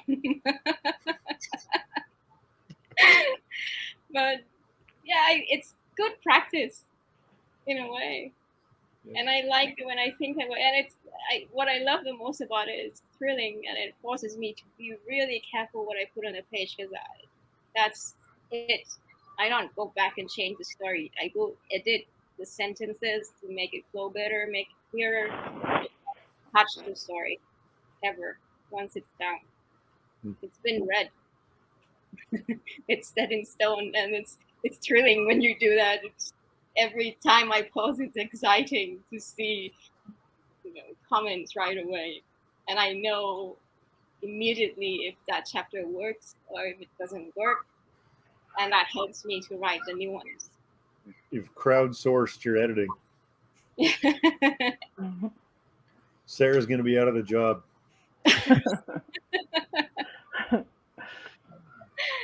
So Mark, before you started writing your own stories, did you ever read a sentence and say, "Wow, that's a beautifully crafted sentence"? And if not, do you do it now that you are writing? Did I ever write a beautiful sentence? Did you ever read a sentence that was like you read it, you was like, "Wow, that sentence is crafted. That's a great..." I'm a sucker for that stuff, big time. But that could all. I mean, I mean, probably because I guess I like poetry, and that goes all the way back, to being a little kid too. Like, was it the Mask of Red Death by Edgar Allan Poe? I think I got to that when I was like in 4th or 5th grade, and it really did a number on me. But I really got, I mean, and I got into songwriting at a young age and stuff too. So I like the feel of poetry and whatnot. So yes, absolutely. There's I love it when I'm reading a book and someone's crafted a just wordsmith style sentence, and you're just like, oh yeah, that's good stuff, baby. And I can appreciate it. I can see also though too where maybe some people don't care so much for it. They just want the story. You know what I mean? To them, that's just extra flair or weight that's not needed. Reading's so subjective, and readers are subjective, so you're never going to please them all. I am a fan, though. I am a fan of a well-crafted sentence, and I think that's actually probably something that plagues me as someone who's now just trying to write. It's funny because if you listen to me talk, every other word I say is shit or fuck. But then when I write, all of a sudden I'm, William Blake or something. It's like, what the hell is going on here, dude? Why is everything... I had a hard time with the very first thing I wrote. I had a hard time not rhyming things. And I was like, what the fuck is going on here, dude? Like, I'm not writing a book. I'm writing a song. This is fucked up. Like, had to change a whole bunch of stuff. I think, honestly, personally, I give it up to those people that can write, like, just write, straightforward writing. That shit is lost on me. Like, I understand the concept of it, but every time my fingers hit the keyboard, it's purple and fucking all, whatever. I don't know. We'll see how that all evolves over time. But right now, I mean, that's the shit I dig though too. I want to be kind of poetic in my story and stuff. I like the little crafty words and stuff that, just, it's cool. I've never met a poet who speaks in like rhyming similes, so I wouldn't worry too much. Yeah, I always imagine people when I tell them like, "Oh yeah, I started writing." They're like, "Oh, haha." They're like thinking about like I can imagine them imagining me writing like, "Oh, and then there was lots of blood, and he fucked shit up." That's pretty much how I write. Don't worry about it. Send it to the fucking people. That's a fucking bestseller right there. Yeah, no, I don't know. I don't know how. I will say this once. I think I should really. I would wish a lot of reviewers would at least not. I mean, you don't have. You can write. You don't have to be writing towards a goal. Just fucking write something. You know what I mean? And I think it will help you understand what it is that the people that we are constantly criticizing, like what they are doing. I understand a little bit more, like I guess on that other end, which has changed how I look at how I review things as well. So I don't know. Right? It's weird. I don't know. I'm all over the goddamn place now, and I really blame it on trying to become a writer because it's just like this is a stupid idea. Oh yeah, be a writer. They said it's fun. Yeah. But it's like, yeah, that's the thing is as frustrating as it's been, and I know I'm not good at it, but I am having fun, and that's crazy to me. The concept of it is nuts. What is with you writers who have fun? What is with you guys? It's like, well, you were saying earlier, remember that the thing where like you're reading and you just disappear and you're no longer reading, you're there in the world. And that's one of the best things that we really fucking hold on to as readers. Well, I see that's like a big appeal while writing. I've never been so immersed in a world, never felt characters feeling so hard and heavy, never understood this, a story so well because I know every fucking in and out. There's something extremely appealing and satisfying about that, even if it's a dog shit story. Each book you publish is going to break that a little bit more. Yeah. Book 12, you're just the shattered ruin of a human. With nothing left. Where does it even come from now? Build my coffin out of my books. Unless you're James Morrison. I think it's because I'm a pantser. I'm a really, extreme pantser, and every chapter I write, it feels like I'm watching the new episode of a show I haven't watched, and that's why it's always exciting to me. Yeah, that's why I have this rule of never planning my book ever, because that would just ruin the fun of it, and I'm sitting on the edge of my seat every chapter with my readers. That's the coolest part. Yeah. Fletcher, are you a pantser or a plotter? How do you do it? It's somewhere in between. Yeah. I plot like 3 chapters at a time. I usually have some idea how it's going to end, no idea how it's going to get there, and then 3 chapters at a time. I kind of keep hacking at it until I get there. But I will finish a book and then go back and rewrite earlier shit to make it all fit with the new ending, and then I'll rewrite the ending 4 times, and then I'll go back and rewrite the earlier shit to fit the 4th ending. Don't give away our secrets like that. We are brilliant geniuses. None of this we knew from the start. I knew exactly how it was going to end. None of this like, oh, it's set in stone. It's like, no, it's set in mud. I'm going to fuck that shit up. And Chorn, you're pure chaos, correct? I'm pure chaos. Yeah. I don't even know what the hell I'm writing. I just sit down and then it happens. So yeah, I don't know. And you, Richard? No, I'm a plotter. You guys make me literally anxious. Like I can't understand it. I have to have, if I don't have an ending, I can't even start. I will say, on the editor side, I can kind of tell which ones of you people are pantsers or plotters as soon as I read your first page. And I'm usually like 99% of the time I'm right. And both camps bring their own unique problems to the process. It's just totally different ways up the hill. But it's pretty, at this point in my career, I can usually tell. It's interesting.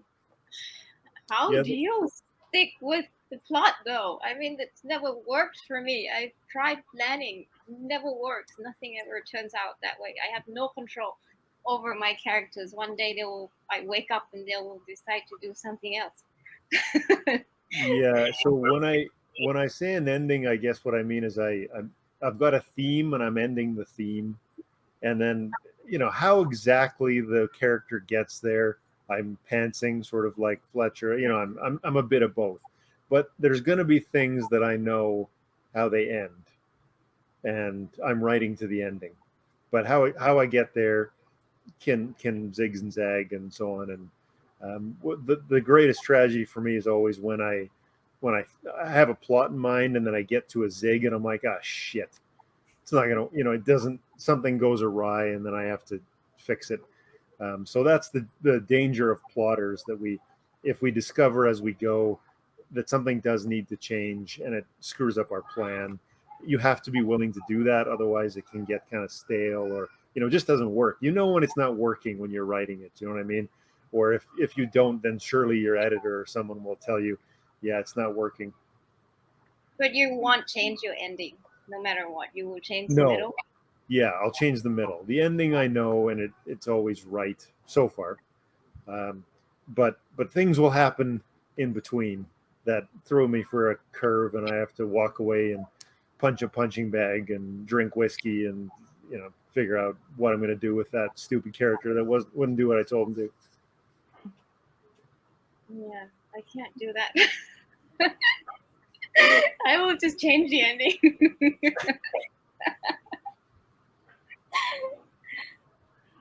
I mean, here I think you were away when we were asking, but do you when you're reading, do you ever read a sentence and say, "Wow, that's a really great sentence"?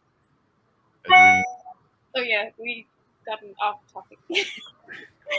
But for me, by 12, I have a book full of quotes from books I read. You should see my Kindle. I have highlights everywhere on those sentences. I love them. Sorry, Steve. Was that for me? Oh yeah. If do you ever do sentences stand out to you that you think, wow, that's really great. That sentence is really, or that paragraph, whatever. I mean, every book has some quotable, some truly terrific quotes. There are some writers who are better than the others, though. And I say this with, not like without any problems with that. Like one of my favorite writers, David Gemmell, his prose was just workmanlike. He wanted to get to the story. He had the characters, and of course, he had some gems in between every once in a while. But I love his work. Like I will swear by David Gemmell till the end of my life. And then there's George R. R. Martin, whom I equally love. Like his work, his writing style is like he will write beautiful sentences just describing random stuff or describing furniture or describing the person's mood, and it's beautiful. I don't hold it against the authors. Like, if they're writing some stuff like that, it's great. But if they don't, so long as they keep me interested, I'm happy. But yeah, every once in a while, like I do, like I will come across an author whom they write so beautifully that I will just read the stories just for the writing, even if it's not that good, but the writing is so beautiful that I will read it and I will enjoy it. It's and I'm pretty sure, like you both, Mark and you, Steve, you will also have your favorites like that. Like they might not align with everybody else's choice or for like of being bestsellers or something like that, but you love them for what their writing is. But once you've read enough of those great prose and sentences, does that raise your expectations of books and get you disappointed with when some books don't offer them? Because that's my experience, because I collect so many of those and I kind of expect it in books, and if I'm through 30%, 40% of a book and I find nothing to highlight, I usually drop it, because when you love something like that, it sort of raises your expectations. This is what I want to see in books, and I think that's one of my biggest problems as a book critic. How do you deal with that? Or do you feel that? Do you have that problem? Well, yes, but from that author, I keep it to that author only. Like I don't expect that level from somebody else. So like if it's from that author, yes, I have higher expectations. Hint, hint, Richard, your next book better be that good as your previous. It's pure shit. No, but it depends. Like it definitely works for me. Like if I have a certain expectation from a certain author, it's only going to keep on climbing higher. Like I have some authors who I unfortunately had to, like, in my mind, I don't. They're kind of gone down because the writing has not expanded to that level, which I hoped it would be.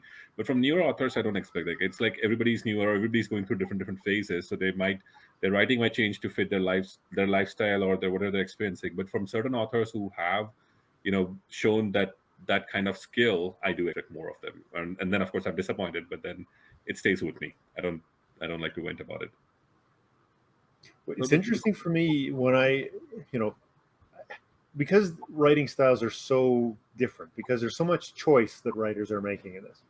I don't care if it's purple or if it's flowery or if it's descriptive or if it's workmanlike, as long as I recognize that the writer's making a choice. You understand? I need to see, maybe, I don't know if this is obvious to non-writers or non-editors, but you can usually tell when it's a choice. This is the style that this writer has chosen. And once I know that, I'm good to go. I've got my preferences, but when someone is obviously not mastered their craft and they're just this, they're laying it out this way and it doesn't match what they're trying to do, and that becomes obvious, it's like, okay, I'm done. I think reading is like getting the author to lead you into some kind of forest where you don't know where you're gonna end up. And I need a leader when I read. I think it goes with what you're saying, because I need the writer to be decisive, be someone who has made the choice, who looks like they know what they're doing. They might not take me to where I want to go, but they should at least write like they know what they're doing. They've made that choice. I like decisive writers, and you can tell from the first few pages really how decisive they are, or if they're just trying to please everybody or if they've made that choice. And I'm an artist. I can enjoy lots of different arts. It doesn't have to be this specific style. It can be any, but you gotta stick to that style. You have to make the decision. I mean, be the leader. Otherwise, nobody wants to follow you into whatever story you're telling, because they don't have that confidence in you as the leader. And I think that's really important for writers to remind themselves of. What about you, Mark? What do you think about that? Do you expect a certain style? Yeah. Do I expect a certain style? Yeah. From authors? Man, I kind of do. I want this is the one thing, it all rolls back into like micromanaging, right? It's like you want to give the creative all the room to be creative. So you don't really want to pigeonhole them into this one style. But then goddamn, when they write something that's dark and delicious, you're like, well, I need to eat some more of that shit. Keep serving it up, dude. Like, but doesn't always happen. I mean, Mark Lawrence is one of my favorite authors, but realistically, it's like The Broken Empire was the trilogy that I really fucking love. I know I really, really love Red Queen's War as well. And now I've read a whole bunch of his other books, and they're good, but they're not really my cup of tea, right? Like, and it's progressively gotten lighter. So it's like progressively walking away from like my kind of neck of the woods. So it's weird. What am I going to do? Like get on there and be like, Mark, what the fuck are you doing, bro? Get back into, the Grimdark town. Shame on you for changing things up. Send him a letter. But the thing is I just recently praised him, because it was like, dude, the guy has really stepped up to the plate in all different positions, trying to hit the ball. You know what I mean? And you got to give it up to him for doing that. But at the same time, yeah, sure, I would love to just have a million Jorg Ancraft stories out there, because I fucking love it, So same thing, and it's the same thing with you, Mike. It's just like, dude, I could read probably 1,000 goddamn Manifest Illusion books, or even the Obsidian Path story. You know what I mean? Like anytime you probably try to step out of your wheelhouse, I'm gonna be there to read those books. But I guarantee there's gonna be this little part of me that's like, God damn it, I need another fucking another Witch Tig story. I need give us more Sherlock Holmes. One of the best things we can do for ourselves is try not to act like junkies and just demand this this stuff from people. Just let them fucking be creative on their own terms, and just let's see what they pump out. You know what I mean? Like, because sometimes you might screw yourself if you're hounding an author to do one thing, and maybe he had a really good idea, or she, I should say, had a really great idea you know what I mean? And maybe they listened to an ocean of fans to, you know, and they revisited something when they could have done something new that would have just took everybody by storm. I don't know, you know, it's a whole lot of ifs there, but I try not to expect too much from authors, like as far as like just because they did it one way doesn't necessarily mean they're going to do it again, unless you're still within the same series. That's when I'm gonna be maybe get a little weird on you and be like, what the fuck are we reading now, bro? Like you would, like this is a whole nother story. Like, so yeah, I would expect a certain kind of style and tone if you're with it, you know, for a writer to keep that kind of style and tone within their series. Sure, afterwards go fuck around, but yeah, I don't know. I don't know what the hell I'm talking about. Sarah, as an editor, how important is style and tone? Is that something that you pay particular attention to? Mm-hmm. Yeah, because I mean, it goes back to like this example I tell authors a lot. Picture your character walking into an office, and you're going to want your reader to see what's in the office through your character's eyes. They're not just going to walk into a blank room. They're going to walk into a room and they're going to see the picture on the wall and they're going to see the thing on the desk and they're going to see this and they're going to see that. And maybe there's a smell and, you know, all of this stuff is going to go to inform the scene. And if the scene is you're in this office and your boss is giving you a golden ticket to go to Charlie's Chocolate Factory and there's a bloody axe hanging on the wall, my job as the editor is to say, I think we're working with a few different tones here. I'm not sure an axe dripping blood belongs in a scene involving Charlie and the Chocolate Factory. So, you know, there's going to be some issues with translation there, and that's the editor's job, is to go through, because I need to poke my holes wherever I can. And if your tone isn't matching the scene or the moment or the emotion you're trying to convey, it's not going to land for your readers. And if that's a problem, if that's symptomatic throughout the entire novel, your book is not going to do well. And I can't, that's my job, is to say, I can see what you're trying to do here, but I think we're just, you know, a half an inch off of the target.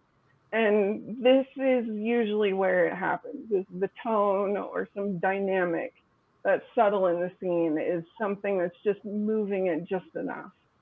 Usually it takes an editor to see it, or someone else, because you just look at the damn thing so much you stop seeing it. So.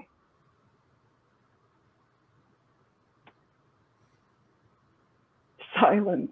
Yeah. All right, awesome. We're all scared of you. Like those editors. I am not scary. I think all editors are. For writers, at least. Well, I would be like submitting my essay to my teacher. I shouldn't tell you this. I'm a teacher all my life. I shouldn't tell you this, Sarah, but with Ash and Sand, I didn't have an editor. Oh, really? Yeah. Wow. I just did it. I followed the old. I followed Did you the have old betas and critique groups, or was it just you the whole time? Yeah. I had beta readers. I didn't listen to the sons of bitches, but I had beta readers. Wow, that's awesome. I just followed the old advice of write drunk and edit sober. Yeah, that is good. So hey, that's really cool, though. I've heard of people doing that, but it very rarely happens well. I just didn't know any better. Basically, it wasn't like a professional choice. I just yeah. Wow. Grammar. Who understands that shit? I like grammar. I don't know. I get so nerdy when I edit. I mean, I have entire conversations with myself over, okay, is this going to be that or which? And I will literally spend an hour just debating, and I'll get up and I'll walk around the house and I'll take the dog on a walk and then I'll come back and I'll be like, I still don't know. And and I'll poll people, and it drives me nuts, man. But when I get that answer, there are a few other editors that I can go, I figured it out. And they get just excited as I do because they get it. They get how cool that is when you finally find that one that is it, that or which, and you figure it out and everything just sinks in. Editors understand. We have our moments. Nobody cares, but we have our moments. Bloody editors. That's just sort of the nonsense up with which I will not put. Grammar nonsense. Richard, I keep meaning to tell you, but you've got this awesome, you're missing an opportunity. You could totally hit the vampire thing because you've got this like red chair behind you and you're wearing black and you've got this eye patch and stuff. So my edit of your scene would be to lean into that a bit. Bring yourself out as the Dark Lord that you truly are telling me that you are. I'm also very pale, so that helps. You're missing an opportunity, sir. You need to cast I don't it know, behind you in a big candle, and I'm too obvious. Fletcher's the vampire. You know, like I'm too out there. Cuddly teddy bear. Fletcher has his own problems, and they all come out in his writing, and it's really Let's make fun. a list. You will just make vampires ugly. And Ouch. people read vampire stuff because they're pretty. I think I feel slightly attacked. Well, I thought that was what you wanted to achieve. And it's working out. That would be one hell of a vampire book, though. I mean, if everybody is, as ugly as... Dude, you'd make an ugly vampire now. Yeah. And then the boys would be reading it too, not just the girls.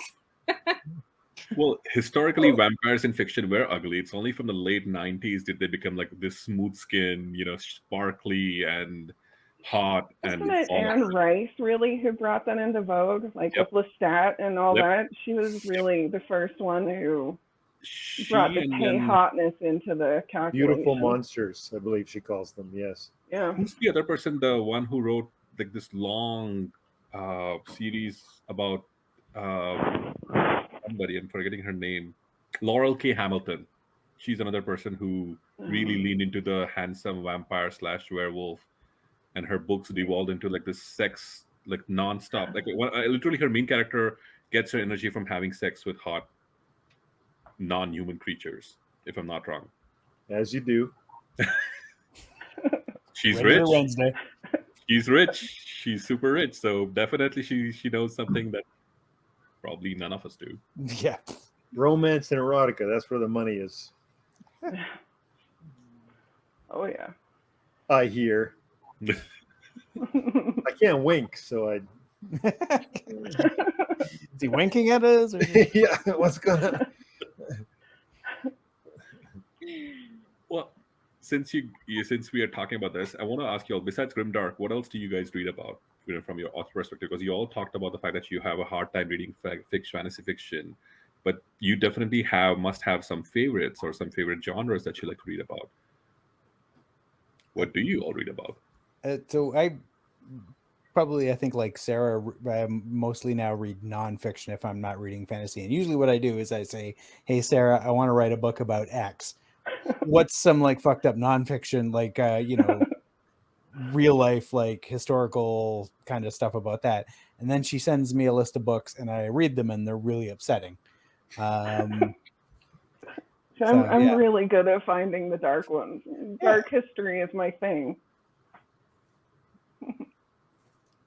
Yeah, I read historical books. I've always been a history nerd, so that's and I feel like it fills up the tank. When you're writing, you've got to have some fuel. You've got to have something to sort of inspire you and talk about. And I use history for that. So I just, I steal from history, basically. I'm a horrible, horrible thief. And most people are so ignorant, they have no idea.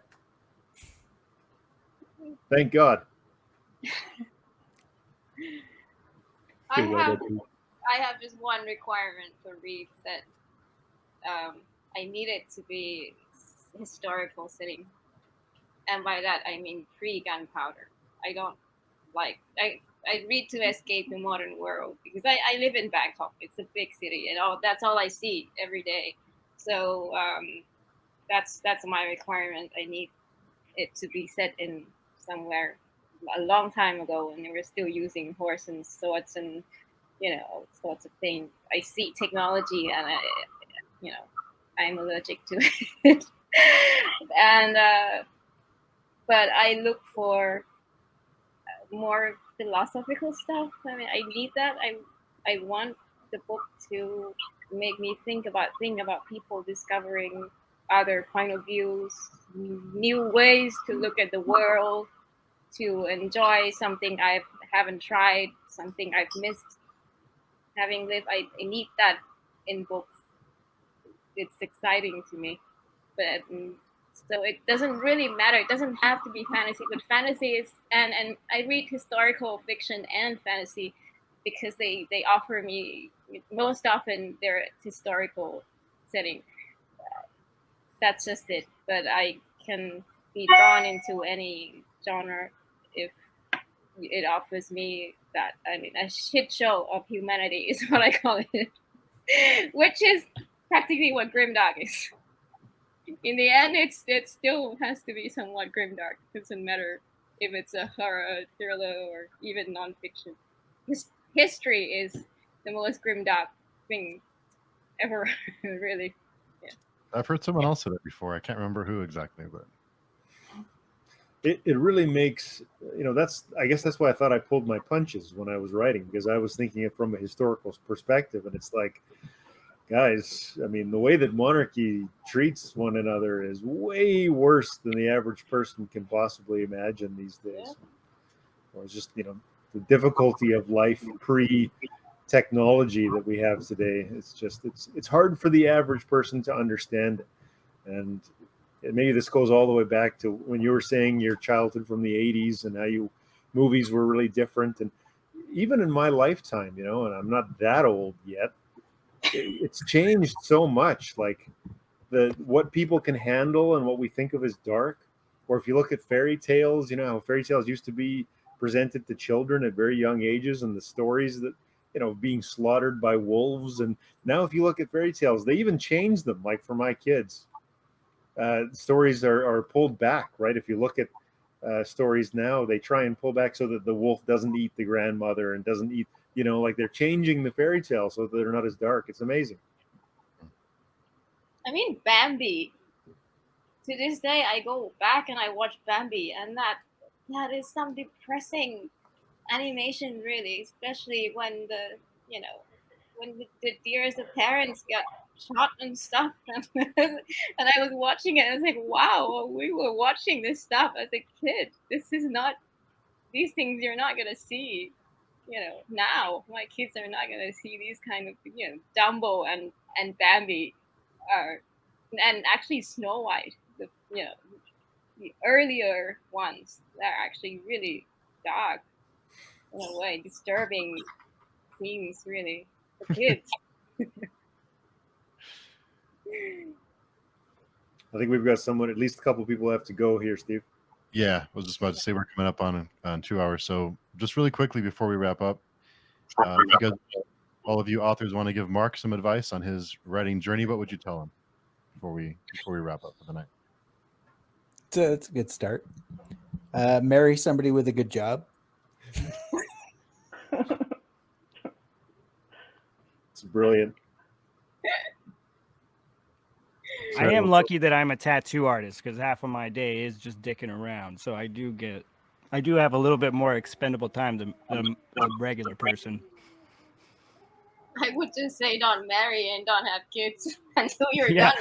Right? Too late. He's already getting contradictory advice. Marry rich or don't marry at all. What is it? Either are good. Trying to write with kids is pretty much impossible, though, too. That's you write like 10 words, and it's like, I need you. Like, oh, okay, all right. Sarah, what advice would you give to Mark on his journey? You can't fix it if it's not written down. And that's the only advice you really need. You're gonna hit road bumps, you're gonna hit stumps, you're gonna, bash your head against the wall, you're gonna hate it, you're gonna love it. It's a journey, and you cannot do a damn thing with it if it's not written down. So you just gotta push through. And have some friends around you who understand that you can rant with. It's not us. Find some other people. Yeah, not me. No, you can't. Yeah, that's good advice. I mean, what I say to writers every time now, if literally anyone can dissuade you, if you need any motivation at all, don't do it. Yeah. You're just gonna, because no one is gonna help you. It's gonna be hard and awful, and you're gonna hate yourself sometimes. You're gonna think you're shit. So you have to plow through all of that, and you have to know sort of deep down that you have the ability to do it. You don't have to be great now, but you have to know that you can do it if you put your mind to it. So that's all going to be self-motivation. And if you don't have that sort of fire burning within, just go, I don't know, build bridges. Yeah, anything. Yeah, I agree. I always say this: if you need to be read to write, you should quit right now, because you will have to deal with that a lot for every book, and yeah, you can't write like that. You're not going to finish. Real pick me uppers there at the end. Yeah, lots of good vibes, lots of positive vibes. And I know it was a really big ask to get all of you wonderful people together. So thank you so much for taking the time out of your evening to come and have a chat about books and Grimdark and all kinds of stuff. So thanks again, everybody. And I'll be sure and add all of your information down below so everyone watching or listening can find all of your stuff and buy all of your books and enjoy them all. So all right, thanks for having us. Thank you for hosting. Thanks to everybody. Nice to meet you. Oh, thank you. Thank you.